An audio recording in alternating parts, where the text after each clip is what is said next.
ఒక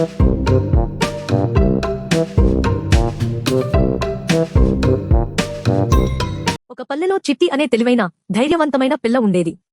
ఆమె తన మిత్రులు మరియు జంతువులతో ఎప్పుడూ సంతోషంగా ఉంటూ ప్రతిరోజు కొత్త కొత్త విషయాలు నేర్చుకునేది.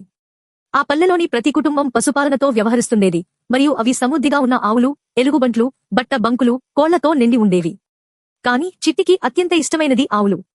ఒకరోజు చిట్టి పల్లెలో ఉన్న పశుసంవర్ధక వ్యవస్థలో ఒక సమస్య కనిపించింది.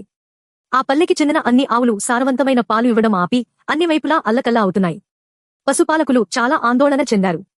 ఇలా ఎందుకు జరుగుతుంది అని వారంతా ఆలోచించసాగారు. చిట్టి ఆవుల దగ్గరకు వెళ్లి వాటిని గమనించింది. ఆవులు అనారోగ్యంతో కాదు, కాని వాటి ప్రవర్తనలో ఏదో విచిత్రమైనది కనిపించింది. ఆమె ఆవుల దశను అర్థం చేసుకోవడానికి నిర్ణయించుకుంది.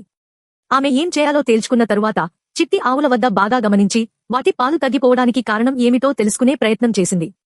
ఆమె ఆవులను పక్కన తీసుకుని వాటి చుట్టూ గమనించి చివరికి ఒక గుమ్మడి విత్తనాన్ని కనుగొంది.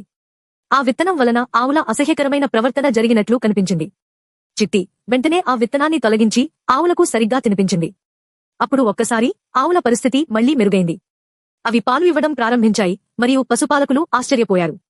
చిట్టి, నీ తెలివితేటలు, జ్ఞానం వల్లనే ఈ సమస్యను పరిష్కరించాము అని వారు కృతజ్ఞతలు తెలిపారు. ఈ కథ మనకు అర్థం చేస్తున్నది, ప్రతి సమస్యకు ఒక పరిష్కారం ఉంటుంది. మనం పద్ధతిగా, ధైర్యంగా ఆలోచించుకుంటే ఏది మనము సాధించలేమో. సందేశం: జ్ఞానం, విచారణ మరియు తెలివితేటల ద్వారా మనం ఏ సమస్యను అయినా సొల్యూషన్ చేసుకోవచ్చు.